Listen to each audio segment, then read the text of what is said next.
South Korea అసలు social మీడియాలో ఇప్పుడు ఎక్కడ చూసినా సౌత్ కొరియా గురించే చర్చ జరగడానికి కారణం ఏంటి? ఉన్నట్టుండి ఆర్మీ బలగాలు మొత్తం సియోల్ ప్రాంతంలో ఎందుకు మోహరించాయి? అసలు సౌత్ కొరియాకి ఏమైంది?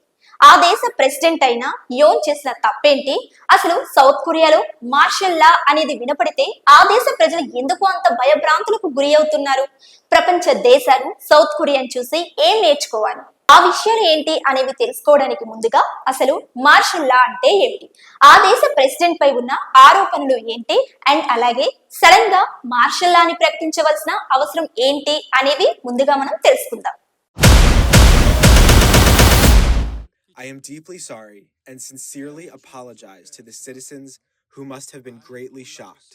మార్షల్ లా అనేది సౌత్ కొరియాలోని ఒక భయంకరమైన చట్టం. ఈ చట్టాన్ని ఉపయోగించుకొని అక్కడి ప్రభుత్వం any politician or any citizen ని ఎటువంటి అరెస్ట్ వారెంట్ లేకుండా ఇష్టానికి అరెస్ట్ చేసే అధికారం అది. ఒకసారి సౌత్ కొరియాలోని హిస్టరీని మనం చూసినట్లయితే 1980లో అప్పటి అధ్యక్షుడైన రోగ్ జనరల్ చుండువా ఇలాగే మార్షల్ లాని ప్రకటించి తనకు అనుకూలంగా లేని పొలిటీషియన్స్, సిటిజన్స్ ని ఎటువంటి రీజన్స్ లేకుండా అరెస్టు చేపించి వారిని చిత్రహింసలకు గురి చేశాడట. 465 రోజులు పోరాడిన తరువాత 1981లో గాని దానిని ఎత్తివేయలేదట. అండ్ అలాగే పార్లమెంట్ లో రూలింగ్ పార్టీ వాళ్ళు, అపోజిషన్ పార్టీ వాళ్ళు కలిసి మెజారిటీ డెసిషన్ ఏదైతే ఉంటుందో దానికి అనుకూలంగా నిర్ణయాలు అనేవి తీసుకోవాలట. అలా తీసుకునే నిర్ణయాలలో ఆ ప్రెసిడెంట్ పై ఏదైనా అభియోగం వచ్చినా, ప్రూవ్ అయినా వారికి కఠినమైన శిక్షలు విధిస్తారట. ఆ అధ్యక్షుడికి 22 ఏళ్లు లేదా 23 ఏళ్ల వరకు జైల్లో నిర్బంధిస్తారట. లేదా అతను మాట వినకపోతే హతమారుస్తారట కూడా. ఇది 1948 నుంచి కొనసాగుతూ వస్తుందట. 1948లో లిటరల్ గా ఒక అధ్యక్షుడిని నువ్వు ఈ పదవికి అర్హుడివి కాదు, రాజీనామా చేసి వెళ్ళిపో, లేకపోతే నిన్ను హత్య చేస్తాం అనే పరిస్థితి ఏర్పడిందట అక్కడ. 1993లో ఒక అధ్యక్షుడికి 22 ఏళ్లు జైలు శిక్ష, ఆ తరువాత 2016లో ఇంకొక అధ్యక్షుడికి 23 ఏళ్లు జైలు శిక్ష విధించారట. ఇలా చేసే పద్ధతిని మిలిటరీ క్యూ అని కూడా అంటారట. ఇలా ఆ దేశ అధ్యక్షుడి పైన ఏవైనా ఆరోపణలు వస్తే వాళ్ల పని అయిపోయినట్లే. ఇప్పుడు ఆ దేశ అధ్యక్షుడైన యూన్ పైన అవినీతి ఆరోపణలు ఎక్కువగా వినిపిస్తున్నాయి.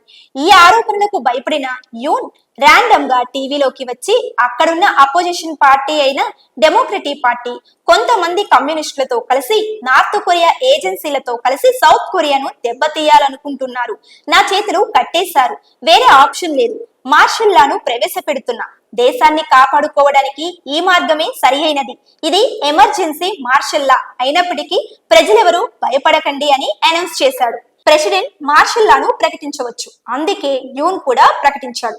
ఇది సౌత్ కొరియా రాజ్యాంగంలోనే ఉంది. కాకపోతే రూలింగ్ పార్టీ, అపోజిషన్ పార్టీ కలిసి అసెంబ్లీలో ఓటు వేస్తే ఇది చెల్లదు. ఈ మార్షల్ లా అనేది ఏదైతే ఉందో అది వెనక్కిడుతుంది. ఇది ముందే పసిగట్టిన యూన్ ఆర్మీని దించి పార్లమెంట్ లోకి ఎవరూ ప్రవేశించకుండా కట్టుదిట్టం చేసి ఇళ్లలో నుంచి ఎవరూ రోడ్ల మీదకు రాకుండా మొత్తం ఆర్మీ బలగాలను దించాడు. దీంతో ఉన్నట్టుండి ఒక్కసారిగా సౌత్ కొరియా రణరంగంగా మారిపోయింది.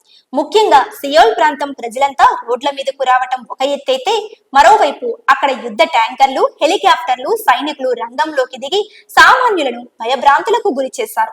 అయినా కూడా అక్కడి ప్రజలు ఆర్మీని ఏమాత్రం పట్టించుకోకుండా డెమోక్రటిక్ పార్టీతో కలిసి ఆ మోషన్ ను ఆపడానికి విశ్వ ప్రయత్నం చేశారు. దాంతో 6 గంటలలో మార్షల్ లా అనేది ఏదైతే ఉందో అది ఆగిపోవటం జరిగింది. అసలు ఇక్కడ మనం సౌత్ కొరియాలో ఈ సిచ్యువేషన్ రావడానికి కారణం ఏమిటి అని ఆలోచిస్తే అసలు విషయం బయటికి వస్తుంది. అదే ముందుగా మనం చెప్పుకున్నట్లుగా యూన్ మీద అవినీతి ఆరోపణలు, అక్కడి ప్రజలు, మహిళలలో ఉన్న వ్యతిరేకత. సౌత్ కొరియాలోని చట్టాలు చాలా కఠినంగా ఉంటాయి. ఖచ్చితంగా వాటికి లోబడే అక్కడి అధికారులు ప్రవర్తించాలి. సౌత్ కొరియాలోని చట్టం ఏం చెబుతుంది అంటే, ప్రభుత్వంలో ఉండే ఉన్నతాధికారులు ఎవ్వరూ కూడా 60,000 రూపాయలకు పైన విలువ చేసే గిఫ్ట్ ను అంగీకరించకూడదు అని. కానీ యూన్ వైఫ్ వాడే హ్యాండ్ బ్యాగ్ విలువ 1,75,000 వరకు ఉంటుందట. ఈ విలువైన హ్యాండ్ బ్యాగ్ ఎక్కడిది అంటే ఒకరు గిఫ్ట్ గా ఇచ్చారు అని చెప్పారట ఆమె. అండ్ అలాగే ఖరీదైన విందు పార్టీలకు వెళ్ళటం, అలాగే వాళ్ళు రిటర్న్ గా లంచ్ పార్టీలు ఏర్పాటు చేయటం, ఆ విందు పార్టీల కోసం లక్షలలో ఖర్చు పెట్టడం లాంటివి ఎన్నో అక్కడి ప్రజలు, అపోజిషన్ వాళ్ళు గమనించారు. ఇక రెండవ విషయం ఏమిటి అంటే అక్టోబర్ 29, 2022లో హాలోవీన్ ఫెస్టివల్ జరుగుతున్నప్పుడు 159 మంది దారుణంగా మరణించారట. తొక్కిసలాట, స్టాంపేడ్, గొడవలు, దీనిపైన విచారణ చేయాలి అని ప్రతిపక్షాలు అదే విధంగా రూలింగ్ పార్టీ సభ్యులు డిమాండ్ చేయడం స్టార్ట్ చేశారు. కానీ సౌత్ కొరియా అధ్యక్షుడైన యూన్ కుదరదు, అలాంటివి అవసరమే లేదు అనడంతో ఇది కాస్త స్టార్ట్ అయింది. ఇక మూడవ పాయింట్ ఏమిటి అంటే సౌత్ కొరియా అంటే ఎవరికైనా గుర్తొచ్చేది K-pop songs, Korean dramas. South Korea dramas లో ఎక్కువగా లవ్ స్టోరీస్ ని మనం చూస్తున్నాం. వాళ్ళు తీసే మూవీస్ చూస్తే ఎవరైనా ఇట్టే ప్రేమించాలి, పెళ్లి చేసేసుకోవాలి అనుకుంటారు. కానీ సౌత్ కొరియాలో ప్రేమకు, రిలేషన్షిప్ కు వరకు ఓకే, పెళ్లి పిల్లలు అంటే వద్దంటున్నారు సౌత్ కొరియా మహిళలు. మగవారితో సమానంగా చదువుకుంటున్నాం, ఉద్యోగము చేస్తున్నాం. కానీ పెళ్ళైన తర్వాత ఏం జరుగుతుంది? నేను నీకు వంట చేసి పెట్టి, పిల్లల్ని కనిపెట్టి, మళ్ళీ వాళ్ళ పోషణ నేనే చూసుకోవాలి, మళ్ళీ ఉద్యోగం చేయాలి, సంపాదించాలి. మేమెందుకు చేయాలి? No, nothing. ఇలాంటి ప్రాసెసే మాకొద్దు, పెళ్లిళ్లే మాకొద్దు అని సౌత్ కొరియాలోని మహిళలు భావిస్తున్నారు. సౌత్ కొరియాలోని కాదు, మన భారత్ లో కూడా ఇలాంటి ట్రెండే నడుస్తుంది ఇప్పుడు. సో ఇక మహిళలు మారండి అనే ఎజెండాతో క్యాంపెయిన్ లో పాపులారిటీ తీసుకువచ్చి అధ్యక్షుడు అయ్యాడు యోన్.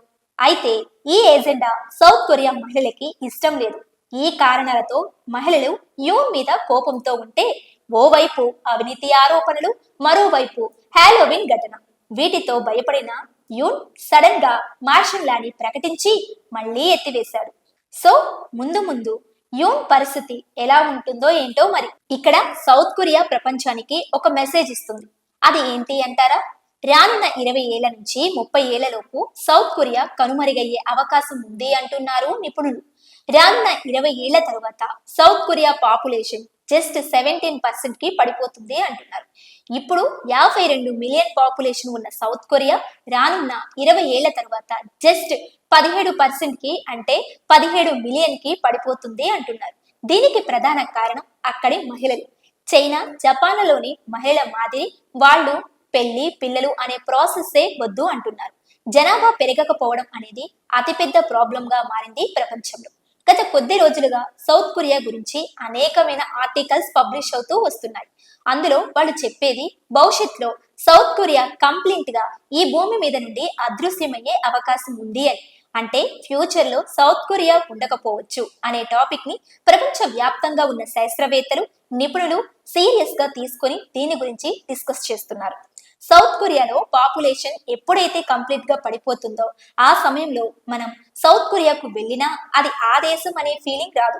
ఎందుకు అంటే ఎటు చూసినా వేరే వ్యక్తులే ఉంటారు కాబట్టి. అక్కడ సౌత్ కొరియా నేటివ్స్ ఆల్మోస్ట్ అంతమైపోతాయి కాబట్టి. ప్రపంచంలోని రిచెస్ట్ పర్సన్ అయిన ఇలాన్ మాస్క్ చాలా సందర్భాలలో మన ప్రపంచానికి ఉన్న అతిపెద్ద ప్రాబ్లం గ్లోబల్ వార్మింగ్, యుద్ధాలు కాదు, పాపులేషన్ పడిపోవడం అని చెప్పారు. ఈవెన్ మన దేశంలోని కొన్ని రాష్ట్రాల సీఎంలు కూడా ఓపెన్ గా ప్రజల్ని, ఎక్కువగా పిల్లల్ని కలమంటున్నారు. ఉదాహరణకి AP CM Chandrababu, Tamil Nadu CM Stalin. ఈ సృష్టిలో ఏదైనా సృష్టించే శక్తి మనిషికి ఉంది, కానీ ఒక మ్యాన్ పవర్ ని సృష్టించే శక్తి మాత్రం స్త్రీలకు మాత్రమే ఉంది. దేశానికి యువత వెన్నుముక కాబట్టి యువత లేని దేశాలు పతనం అవడం ఖాయం. సో ప్రతి దేశానికి పాపులేషన్ అనేది చాలా ముఖ్యం.